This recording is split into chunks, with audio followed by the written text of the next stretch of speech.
le projet MKUltra demeure la cicatrice la plus purulente de l'histoire moderne, reflet d'une paranoïa d'État, ayant fini par anéantir toute âme d'humanité. Lancé par la CIA dans les années 50, ce programme n'était pas une simple étude, mais une tentative de violer le dernier sanctuaire de l'être humain, son esprit. Sous la direction de Sidney Gottlieb, des hôpitaux et des prisons devinrent les laboratoires d'une horreur, cherchant sans pitié la clé du contrôle total du comportement. La cruauté du protocole dépasse tout entendement. Des milliers de sujets vulnérables furent soumis à des doses massives de LSD, à des électrochocs inouïs et à des privations sensorielles, visant une régression psychologique totale.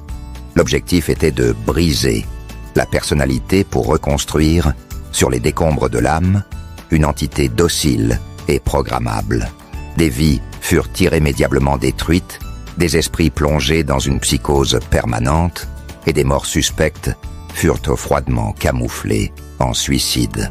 En 1973, la CIA ordonna la destruction de ces dossiers pour effacer les traces de 20 ans de barbarie. Ce que les enquêtes ont révélé n'est que la partie émergée d'un iceberg de perversion éthique.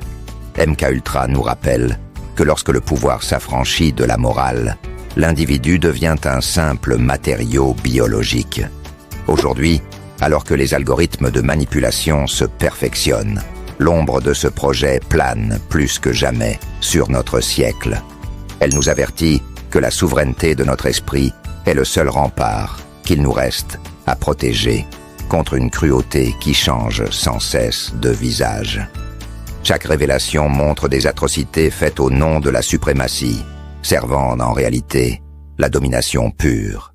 À méditer, une humanité qui perd sa conscience, perd sa raison d'exister. Tony Starkey, merci.